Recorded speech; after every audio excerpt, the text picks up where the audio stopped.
William Carter stood at the window of his office, watching the sunset over Washington, D.C. The orange light painted the monuments in warm colors. His moment of peace was broken by a sharp beep from his desk. The screen lit up with an urgent message marked with the United Nations Space Command seal. He sighed and walked over to read it. His eyes widened as he scanned the contents. Earth had been summoned to appear before the Galactic Council, and he was chosen to represent humanity. "This can't be right," William muttered. He had been an ambassador for 15 years, but dealing with alien species was still new to everyone on Earth. Humans had only joined the galactic community 5 years ago. The message was clear but troubling. Earth stood accused of violating territorial agreements in the Orion sector. If found guilty, sanctions would follow. Serious sanctions. William pressed a button on his desk. "Nancy, please call Dr. Lisa Mitchell immediately. And I need a secure line to the Secretary General." Within an hour, his office was filled with activity. Lisa Mitchell arrived first, her tablet already displaying information about the council. "It's bad, William," she said, her face serious. "The council doesn't issue formal summons unless they've already decided you're guilty." William nodded. "What do we know about the accusation?" Lisa swiped through her files. "We have science vessels in the Orion sector, all with proper clearance. The Helios and the Galileo are conducting approved research on stellar phenomena." "Then why are we being accused of violations?" William asked. Before Lisa could answer, the large screen on the wall came to life. General Peter Hayes of the Earth Defense Force appeared. "Ambassador Carter, I've been briefed on the situation," the general said. "This could be a pretext for something worse. The Vralex Imperium has been hostile since first contact." William frowned. "We can't go in assuming the worst.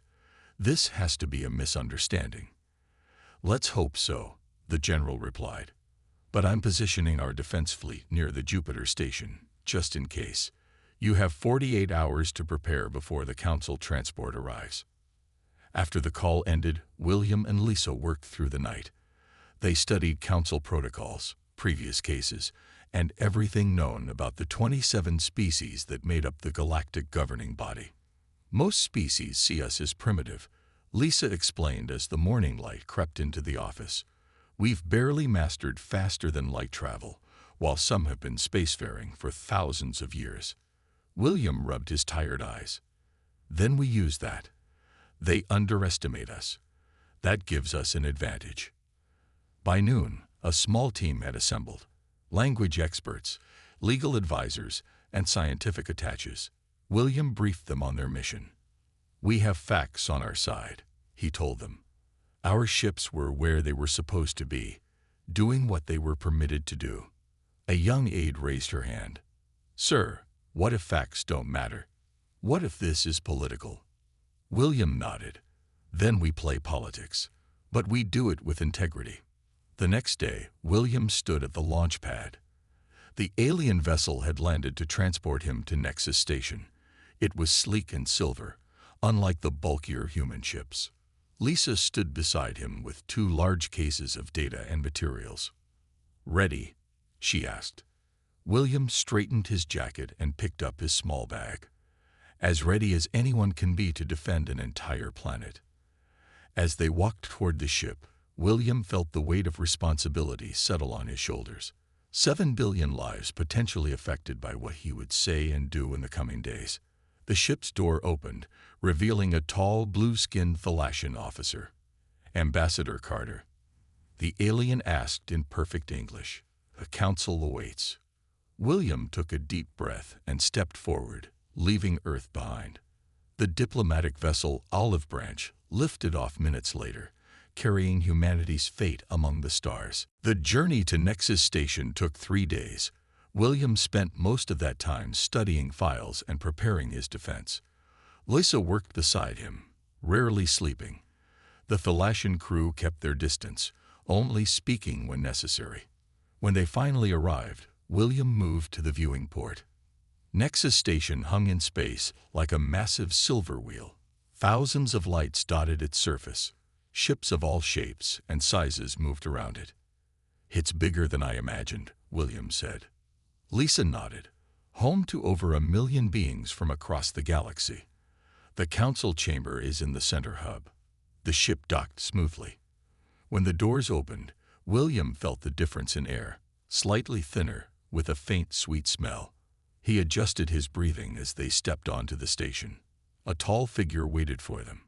His skin was pale green with faint scale patterns. Ambassador Zorvax of the Thalassian Union bowed slightly. "Ambassador Carter, welcome to Nexus," he said, his voice cold. "Your quarters have been prepared. The council expects you tomorrow at the 9th hour." William returned the bow. "Thank you for the welcome, Ambassador. We appreciate the council's hospitality." Zorvax's eyes narrowed. "This is not hospitality, human. This is procedure. Follow me." As they walked through the station's wide corridors, William noticed how other beings reacted to them. Some stared openly. Others moved away as if humans carried disease. A few whispered to each other, pointing at the Earth delegation. Their quarters were small but clean. A single main room with 2 sleeping areas and a workspace. As soon as Zorvax left, Lisa checked for listening devices. "Clean," she said after a few minutes. "At least they respect privacy laws." William sat heavily in a chair. "They've already decided we're guilty. Did you see how they looked at us? Most species here have been part of galactic society for centuries," Lisa reminded him. "We're newcomers, and the Vralex have been spreading stories about humans being violent and unpredictable." A soft chime at the door interrupted them. William opened it to find a human woman with short blonde hair and bright eyes. "Ambassador Carter, I'm Amy Norton. I work in the linguistics division here." William welcomed her in. Amy had lived on Nexus for 3 years, one of the few humans permanently stationed there. "I heard about the summons," she said.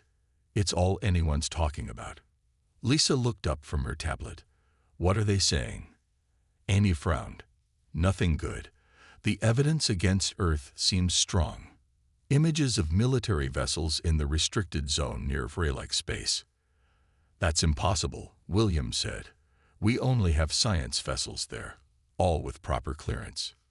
"I pulled the logs," Lisa added. "The Helios and the Galileo have been exactly where they're supposed to be."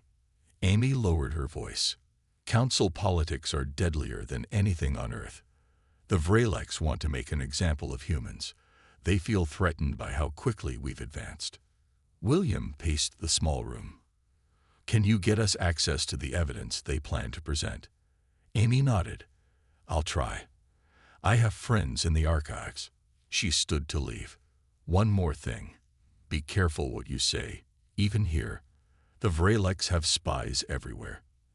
After she left, William and Lisa worked into the night, preparing arguments and responses to every possible accusation. "The hearing is at 9th hour," Lisa said, checking the station's time. "That gives us just 8 more hours." William rubbed his tired eyes. "If they fabricated evidence, we need to find out how. And why." Lisa's tablet beeped with an incoming message. Her face paled as she read it. "What is it?" William asked. She turned the screen toward him. "The Vralex just filed an expanded complaint. They're not just accusing us of territorial violations now. They're claiming Earth is developing prohibited weapons technology." William stared at the message. The stakes had just gotten much higher.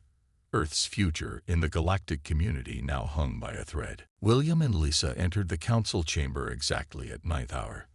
The room was huge, circular, with rising tiers of seats facing a central platform. Representatives from 27 spacefaring civilizations watched them walk to the center.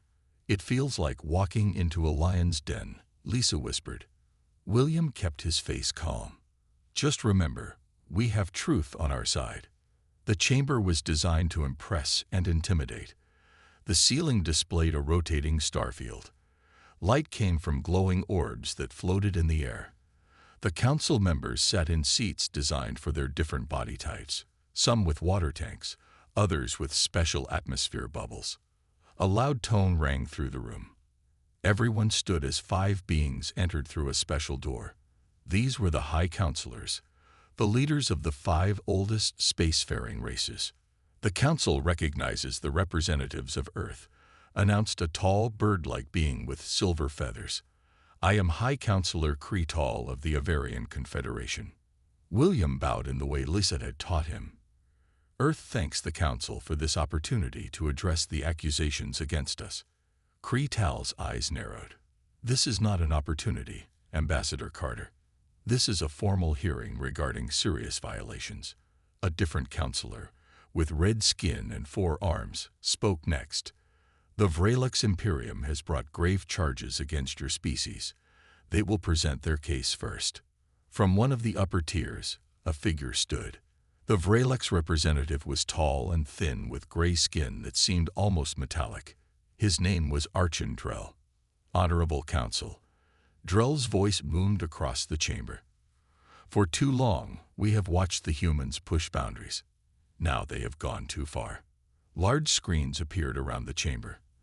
They showed images of ships that William recognized as Earth military vessels. The images showed them in areas William knew were restricted. These were captured near the Orion Neutral Zone, Drell continued. Human warships where only science vessels are permitted. And our scans detected weapons development that violates Section 7 of the Council Charter. Murmurs spread through the chamber. William felt cold. Those were indeed Earth ships, but they should not have been there. Furthermore, Drell added, we have detected energy signatures consistent with prohibited technology at these coordinates. More images appeared, showing energy readings that William didn't understand. But the reaction of the Council made it clear. These were serious accusations. High Counselor Kretal looked at William. How does Earth respond to these charges? William stepped forward. Honorable Council, these accusations are false. The ships shown are indeed from Earth, but they were never at those coordinates. We have only 2 vessels in that sector, the Helios and the Galileo, both science ships with proper clearance. Are you claiming the evidence is fabricated? Asked a counselor with blue skin and large black eyes. I am saying there is a mistake or misunderstanding. William replied carefully. Our logs will prove where our ships have been. Archandrel made a sound like metal scraping. Logs can be altered. The images cannot.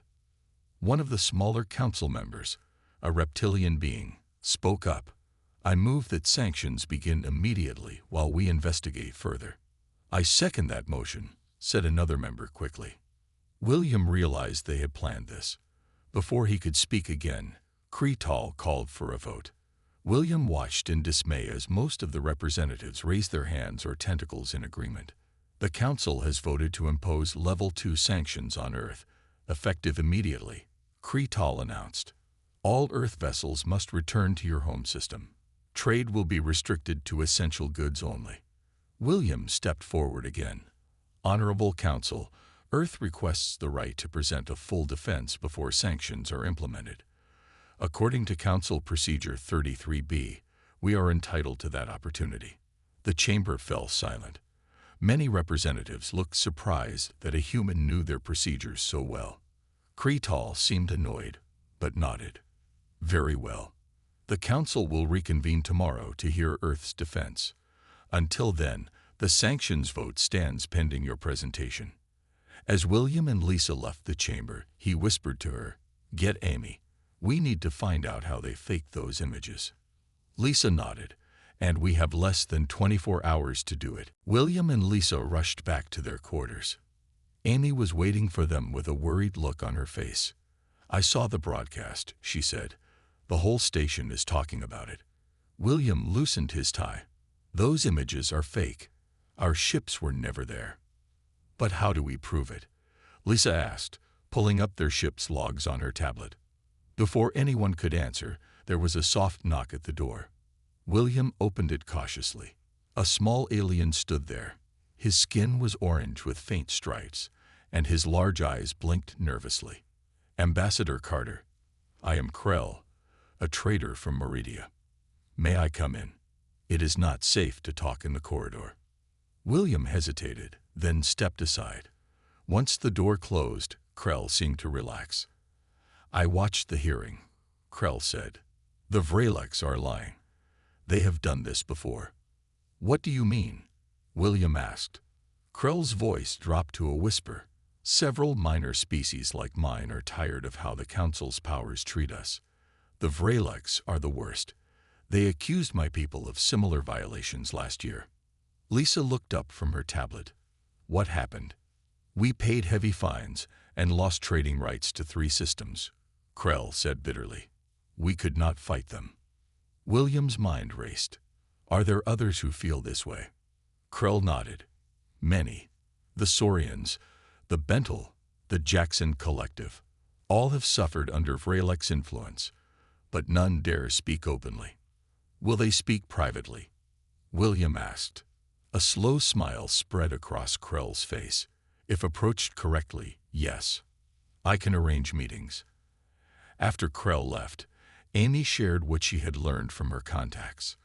The Vreleks have been manipulating trade routes for years. They create problems, then offer protection at a high cost. "Classic protection racket," William muttered. Lisa suddenly sat up straight. "William, look at this." She pointed to her screen. "I've been analyzing the images they showed. There's something wrong with them." William leaned in. "What do you see?" "The light from the nearby star is wrong," Lisa explained. "The shadows fall at an angle that's impossible for that star system." William smiled for the first time that day. "So they're definitely fake." "Yes, but proving it to the Council will be difficult," Lisa warned. "We need more evidence." William's secure communicator beeped. It was Captain John Summers of Earth's Defense Fleet. "Ambassador, we've received your update," the captain said. "On the Secretary General's orders, I've positioned ships near the edge of our system, just in case." William nodded. "Let's hope we don't need them. But stay alert." Throughout the next hours, William met secretly with representatives from 7 minor species. Each had stories about Vrelek's manipulation and bullying. "They want to make Earth an example," said the Saurian ambassador, a short being with silvery skin.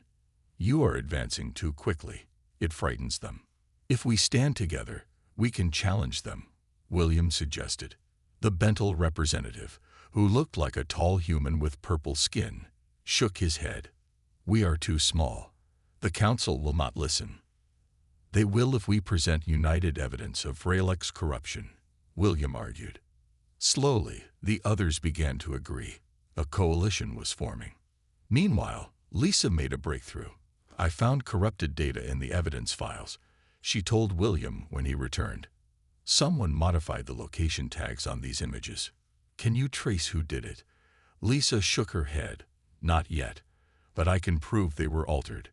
As night fell on Nexus Station, William gathered his new allies in a secure room Amy had arranged. "Tomorrow, we don't just defend Earth," he told them. "We begin pushing back against the bullies who have controlled this council for too long." The others looked nervous but determined. "And if we fail?" asked Krell. William's face was grim. "Then Earth stands alone, and we are prepared for that too." Outside the station, unknown to the Council, Earth's ships waited silently, ready if diplomacy failed. Morning came too quickly. William had barely slept, going over his presentation again and again. Lisa had worked through the night, gathering all the evidence they had found. The council chamber was even more crowded than before. Word had spread about Earth's challenge to the Vrelek's accusations. William stood tall as he walked to the center platform. Lisa stood beside him, tablets ready. "The council recognizes Earth's representative," announced High Counselor Kretal. "You may present your defense." William began calmly. "Honorable Council, yesterday you were shown images of Earth ships in restricted zones. Today, I will prove those images were falsified." Archandrell jumped to his feet. "This is outrageous. The human calls us liars." "I am simply presenting facts," William replied. "Dr. Mitchell, please display our evidence." Lisa activated her tablet. The chamber screens lit up with her analysis. The shadows in these images do not match the position of the Orion star at these coordinates, she explained. Furthermore, we have found corruption in the data files that suggests tampering. She showed detailed comparisons of the original images and the altered ones. The differences were small but clear. Our science vessels, the Helios and the Galileo, were never in the restricted zone. William continued. Their logs, verified by 3 independent sources, proved they remained in permitted areas at all times. The chamber erupted in whispers. William had more. We also questioned the procedures used to verify the Vralex evidence. No neutral party confirmed these images before they were presented. One of the minor counselors, a Saurian, stood. I request a full investigation into the verification process. Another, a Bental representative, joined in. My government seconds this request. Suddenly, representatives from 5 other species rose to support the motion. William's coalition was working. Archandrell's face darkened. This is a conspiracy. The humans have manipulated these minor species. His words caused even more uproar. Calling them minor species so dismissively offended many in the chamber. High Counselor Kretal banged a gavel-like object. Order. We will have order. When the noise died down, William spoke again. Honorable Council, this is not just about Earth. This is about the integrity of the Council itself. If evidence can be fabricated and accepted without proper verification, then any member could be falsely accused. The blue-skinned counselor leaned forward. What are you suggesting, Ambassador Carter? I am suggesting that the Council review its verification procedures, and I am requesting that the sanctions against Earth be lifted immediately. The chamber fell silent. William waited, heart pounding. Kretal conferred with the other high counselors. Finally, he spoke. The Council will recess to consider this new evidence. We will reconvene in 3 hours. As they left the chamber, Lisa whispered to William, "That went better than expected." William nodded. "But it's not over yet." Back in their quarters, Amy rushed in with news. My friend in communications detected a hidden channel between Vralex ships and Council security. They're talking in code. William's eyes narrowed. Can you break it? Working on it, Amy said. But there's more. 3 Vralex warships arrived at the station last night. They're not registered with station control. William and Lisa exchanged worried looks. This isn't just about territory or trade, William said. They're planning something bigger. Lisa's tablet beeped. It was a message from Captain Summers. We've detected unusual ship movements near Nexus Station. The message read, Vralex vessels are taking positions that could block exit routes. William sat down heavily. They're not just trying to sanction us. They want to trap us here. But why? Lisa asked. William's face was grim. Because we're the first species in decades to challenge them openly. And if we succeed, others might follow. The realization hit them all at once. Earth wasn't just fighting for its own future in the galaxy. It had become the spark that might change the entire power structure of the Galactic Council. And the Vralex were determined to snuff out that spark before it could start a fire. 3 hours passed slowly. William used the time to prepare for what might be the most important speech of his life. He also sent encrypted messages to Captain Summers, updating him on the situation. When they returned to the council chamber, William noticed more security guards than before. Most were positioned near the Vralex delegation. High Counselor Kretal opened the session. After reviewing the evidence presented by Earth, we find merit in their claims. The verification of the Vralex evidence was not properly conducted. Murmurs spread through the chamber. William allowed himself a small smile. However, Kretal continued, this does not prove Earth's innocence. It merely questions the evidence presented. Archandrell stood. We withdraw our specific accusations regarding the images, but we maintain that Earth has violated territorial agreements and developed prohibited technologies. William had expected this. They were retreating, but not conceding. With the Council's permission, William said, I would like to address Archandrel directly. Kreetal seemed surprised but nodded. This is unusual, but permitted. William turned to face Drell. Archon, you have accused my world without proper evidence. Now you change your accusation, rather than admit you were wrong. Drell's metallic skin seemed to ripple with anger. Watch your tone, human. I wonder, William continued, his voice strong, if the Council knows about Vrelek's activities in the Saurian sector, or the attacks on Bental trading ships. The chamber went completely silent. What attacks? Asked the blue-skinned counselor. William nodded to Lisa, who displayed new images on the screens. These show Vrelek ships attacking civilian vessels. They disguise themselves as pirates, but we have identified their engine signatures. Krell and the other allies had provided this evidence, risking much to do so. This is slander, Drell shouted. These images are the ones that are fake. They were verified by 3 independent sources, William replied calmly, using the proper council procedures that you ignored. Several council members called for investigations. Others demanded explanations from the Vreleks. Drell's voice cut through the noise. I demand that this human be removed from the chamber. He is not here to defend Earth, but to create chaos. The High Counselors conferred briefly. Kreetal spoke. Ambassador Carter, you were granted time to defend Earth against specific accusations. This new evidence about Vrelek's activities is not relevant to those charges. William knew this was his moment. He needed to break protocol. It was risky, but necessary. Instead of addressing the High Counselors, he turned to face the entire chamber. Members of the Galactic Council, I speak to all of you now. Not just to the High Counselors or the powerful members. Kreetal banged his gavel. Ambassador, this is not proper procedure. William ignored him. For too long, some members of this council have used their power to control and intimidate others. They have created a system where the strong dictate to the weak, where evidence can be fabricated, and where justice is decided by influence rather than truth. The chamber was in chaos now. Some representatives were shouting, others listening intently. Earth may be new to this council, but we bring with us ancient values of justice and fair treatment.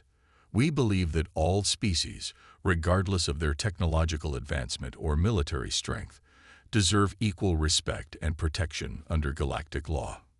William's voice grew stronger. We are not here to disrupt the council, but to make it better, to help it live up to the noble ideals on which it was founded.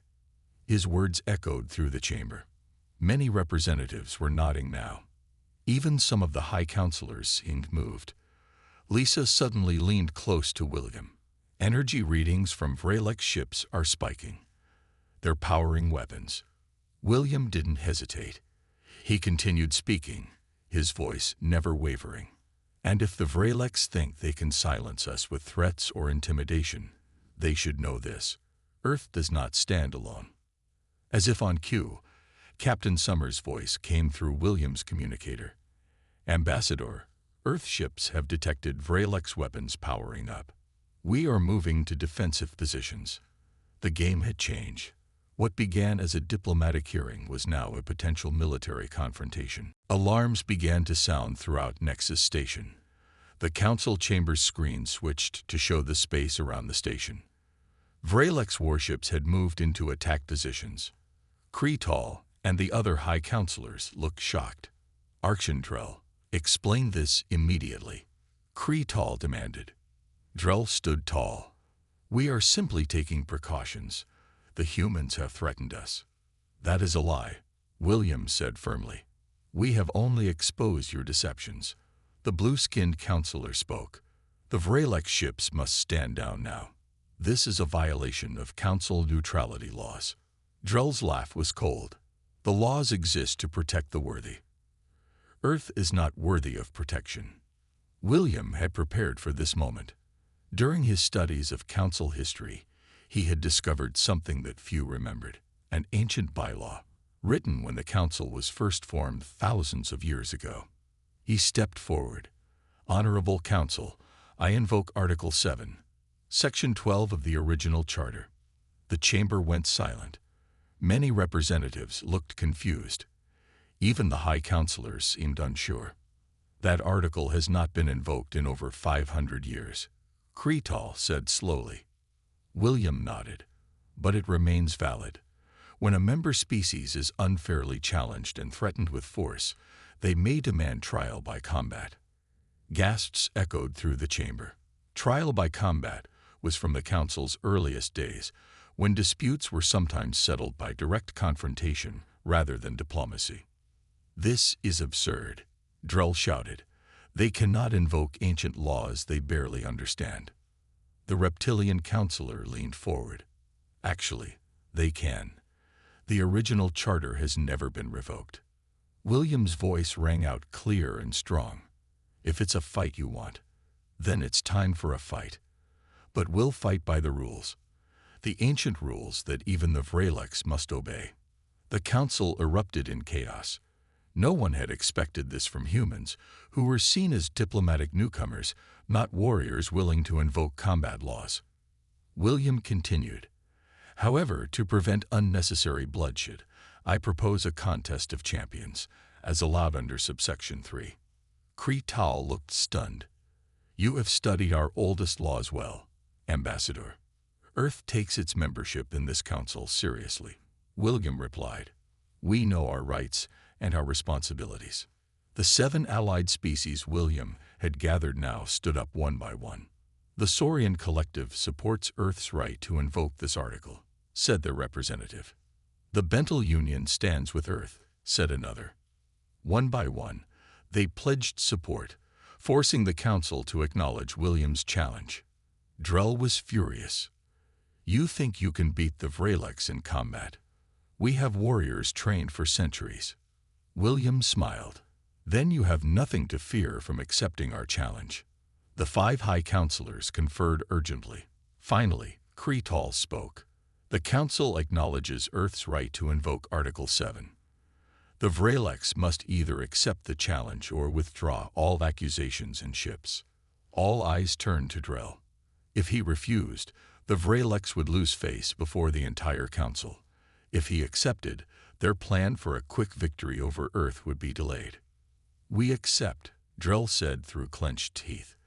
But when we win, Earth will surrender all rights in the Orient sector and accept Vreleks' oversight of all your space activities. And when we win, William countered, the Vreleks will withdraw all false accusations, pay reparations to the species they have harmed, and submit to a full council investigation of their activities. Drell nodded stiffly. Agreed. William sent a coded message to Captain Summers. Prepare our team. It's time. Lisa looked worried. This is a big risk, William. We don't know what kind of contest they'll choose. We have to trust our people, William said quietly. They're the best Earth has. Cretal addressed the chamber again. The contest will begin tomorrow at first light. Each side will select 5 champions. They will face trials of intelligence, endurance, and combat skill. As the council session ended, representatives from many worlds approached William. Some offered support, others simply wanted to see the human who had stunned the council with his bold move. Tomorrow, Earth would either win new respect in the galaxy or lose everything. Captain John Summers arrived at Nexus Station with 4 other humans, just hours before the contest was to begin. William greeted them in a private docking bay. Thank you for coming, William said, shaking the captain's hand. The fate of Earth depends on you now. Captain Summers nodded. We won't let you down. William introduced the team to the rules of the contest.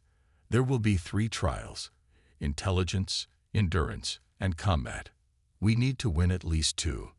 The lead champion was Grace Harrington, a former Special Forces commander. She was tall and strong, with sharp eyes that missed nothing. We've studied everything known about Vreleks biology and fighting styles, Grace said. They're stronger than us, but slower to react. The intelligence trial would be led by Dr. Frank Wilson, a brilliant scientist. The endurance trial would be handled by Steve Gordon, an ultra-marathon runner. For the combat trial, they had Grace and Alan Peterson, a martial arts expert. The Vrailex will try to cheat, William warned them. They've already shown they don't play fair. The team spent the night preparing. Lisa and Amy provided all the information they had gathered about Vrailex weaknesses and strategies. Morning came quickly. The contest would take place in a large arena in the center of Nexus Station. Representatives from all council species filled the seats. The atmosphere was tense with excitement. The Vrailex champions entered first. They were tall, gray-skinned warriors with enhanced mechanical parts. Their leader wore a silver helmet that covered half his face. The human team walked in next. They wore simple blue uniforms with the Earth symbol on the chest. The crowd murmured in surprise. The humans looked small compared to the Vrailex. High Counselor Kretal announced the start of the trials. The first test is intelligence, solving a complex puzzle of ancient origin. Dr. Wilson stepped forward, facing the Vrailex champion. They each stood before a holographic display showing a three-dimensional puzzle. Wilson worked steadily, his hands moving quickly through the holographic interface. The Vrailex champion was fast too, but several times he had to redo sections. After 30 minutes, Wilson completed the puzzle. The Vrailex was still working. Earth had won the first trial. The second test is endurance, Kretal announced. Steve Gordon entered a circular track. The Vrailex champion joined him. They would run until one could no longer continue. Hours passed. Both runners showed signs of exhaustion. Then Amy noticed something strange. The Vrailex is getting water that looks different, she whispered to William. William alerted the judges. They tested the water and found it contained illegal stimulants. The Vrailex were disqualified from the endurance trial. Earth had won a second victory. Archandrell was furious. He demanded that the combat trial continue anyway. Grace Harrington stepped into the ring. The Vrailex combat champion was massive, with mechanical arms that could crush stone. Be careful, William called to Grace. Watch for hidden weapons. The fight began. The Vrailex champion was powerful, but Grace was quick. She dodged his attacks, looking for weaknesses. Suddenly, the Vrailex activated hidden blades in his arms. The crowd gasped. This was against the rules. Grace rolled away from the attack. Instead of calling for help, she changed her strategy. She used the Vrailex's weight against him, making him stumble and fall. The judges moved to stop the match, but Grace held up her hand. Let us finish this fairly. Her nobility impressed the council. When she finally pinned the Vrailex champion using only her allowed weapons and skills, the crowd erupted in cheers. Earth had won all 3 trials. The Vrailex were defeated. Kretal stood to make the formal announcement. By the ancient laws, Earth has proven its case. All charges are dismissed. The Vrailex will submit to investigation and pay reparations as agreed. Archandrell stormed out of the arena. The Vrailex ships soon departed from Nexus Station. William addressed the council one last time. Earth does not seek to dominate, only to participate as equals. We hope this marks a new beginning for all council species. The council voted to grant Earth full membership. Several smaller species approached William afterward, seeking alliances. 2 days later, William and Lisa prepared to return home. They had accomplished far more than just defending Earth. They had changed the balance of power in the galaxy. Ready to go home? Lisa asked. William smiled. Yes, but I have a feeling we'll be back soon. We have a lot of new friends to work with. As their ship departed, William looked back at Nexus Station. Earth had earned its place among the stars, and the galaxy would never be the same.